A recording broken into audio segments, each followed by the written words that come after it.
ยังไอ้ทายตึกเลงកំសាន្តហើយយើងអាចជិះក្បូនបានទៀតផងបងអូឆាញ់មែនបងប្អូនគេយ៉ាខ្សែធំគេឲ្យសាច់ធំនេះគឺជាការធ្វើម្ហូបលក្ខណៈបងប្អូនឃើញនៃជំនឿដើមតែយើងលោកធានថ្ងៃនេះជីឡានតើណាលោកធានយើងទៅថ្មតយហើយទៅចូលរួមបុណ្យវប្បធម៌ក្រុងយងហើយបុណ្យវប្បធម៌ក្រុងយងនេះគឺជាបុណ្យពិសេសម្យ៉ាងដែលមានបងប្អូនជនជាតិដើមភាគតិចលុនក្រឹងប្រៅកវ៉ែតដែលមាន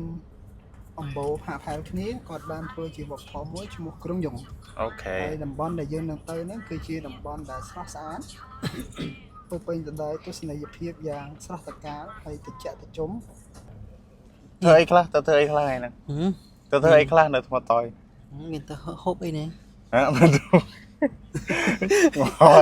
មកលោកធានក្រុមការងារឆ្លើយដូចអត់ដឹងអីច្បាស់លាស់ទេបាទសើដឹងទេបាទថ្ងៃនេះបញ្ជាក់បន្ថែមតិចអ្វីដែលយើងទៅគឺយើងនឹងទៅថតផ្សព្វផ្សាយសម្រាប់ក្រុមមីឌាហើយគោលដៅរបស់កម្មវិធីវប្បធម៌គឺជារឿងមួយមួយឡែកហើយក៏យើងផ្សារភ្ជាប់ជាមួយតំបន់ទេសចរផងដែរយើងនឹងទៅជួយថតផ្សព្វផ្សាយតំបន់របស់គាត់ដើម្បីឲ្យមានភ្ញៀវទេសចរស្គាល់ច្រើនហើយនឹងមកលេងនឹងបានចំណូលមួយចំនួនដល់សហគមន៍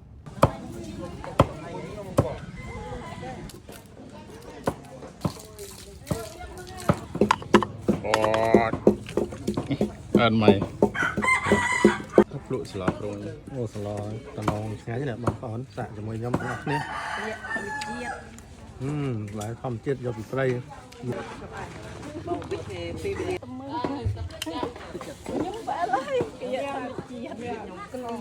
ឆាញ់មែនបងប្អូននេះជាម្ហូបតំបន់ណាប្រចាំតំបន់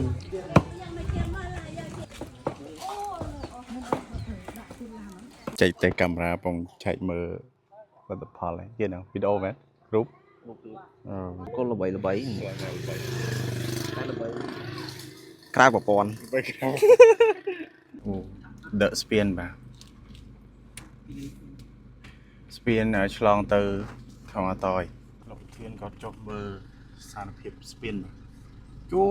អាយ៉ែឡានទៀតលយតែបាទអូអាយ៉ែអាជីពសន្តិសុខវត្តសោតរាប់លានឆ្នាំរៀនបាន2ថ្ងៃបើបាក់ឡានអូទៅមុខទៅក្រោយហត់អត់នេះបងមើលនេះផតហើយបង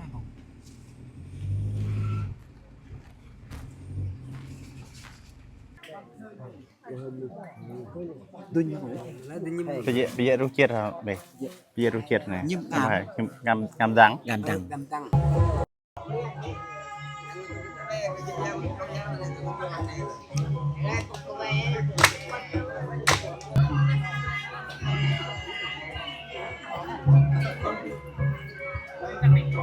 សមដែរបង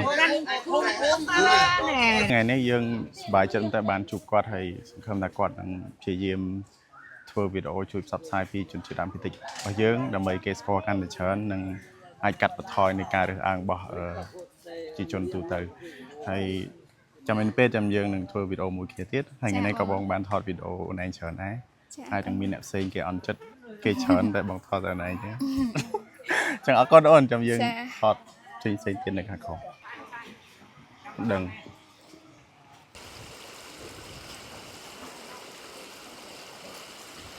ជំរាបសួរចាជំរាបសួរខ្ញុំឈ្មោះខំភុនម៉ាជាជនជាតិដើមភាគតិចកវ៉ែតជំរាបសួរនេះខ្ញុំឈ្មោះបេងហ៊ួនដែលរស់នៅភូមិល្មើយឃុំកោឡាស្រុកបស័យខេត្តរតនគិរីជាជនជាតិដើមភាគតិចកវ៉ែត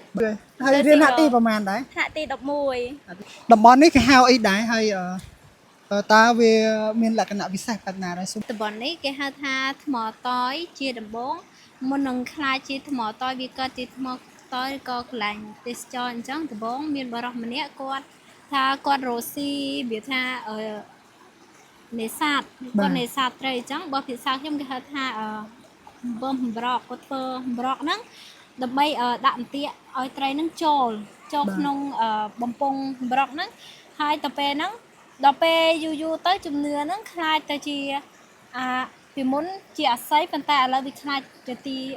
ខ្លាចទៅជាថ្ម នេះបាទជាទស្សនវិជ្ជាថ្មតយបងប្អូន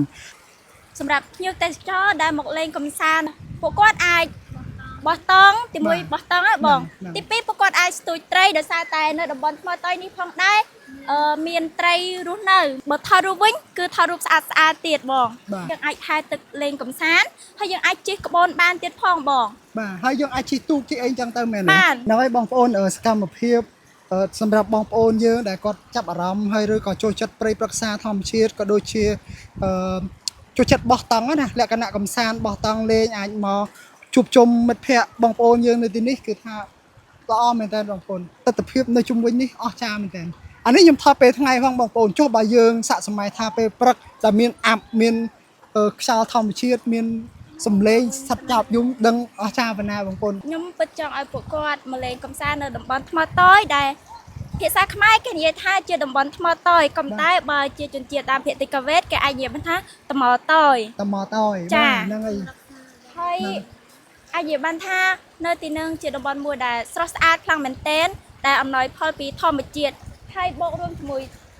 ទឹកថ្លាស្អាតហើយបើពួកគាត់នឹងមកលេងកំសាន្តនៅតំបន់ថ្មតយមួយនេះខ្ញុំសង្ឃឹមថាពួកគាត់នឹងទទួលអារម្មណ៍មួយគឺអារម្មណ៍សប្បាយរីករាយនិងលក្ខណៈធម្មជាតិដោយសារតែយើងអាចមើលថាមានទាំងដើមឫស្សីមានទាំងព្រៃព្រឹក្សាច្រើនបើពួកគាត់ចង់មកលេងគឺអាចមកលេងបានហើយពួកខ្ញុំនឹងស្វាគមន៍រីករាយជាមួយពួកគាត់ចា៎ នៅថ្មតយនេះនៅពេលដែលពួកគាត់ទិញសម្ភារៈអីញ៉ាំហើយឲ្យពួកគាត់ជួយរៀបចំទុកដាក់សម្រាមដើម្បីកុំឲ្យប៉ះពាល់ដល់បរិស្ថានកុំឲ្យវារីប៉ាយដល់ពេលរីប៉ាយទៅបរិស្ថានយើងស្អាតប្រែទៅជាអាប់វិញអញ្ចឹងចូលរួមសម្អាតបរិស្ថានយើងទាំងអស់គ្នា ហ្នឹងហើយបងប្អូនអស្ចារ្យមែនតើហើយ ឮគេថានៅហ្នឹងមានកពើមានអត់ អត់ផងអត់មានហ៎ ធានាអត់ ទៅនេះ100% អូខេចឹងពេលបងលេងថ្ងៃក្រោយអូនមកការពារបងបាយកពើ ខ្ញុំកាពីបង ណាអូនកុំបិទមុខទៅណា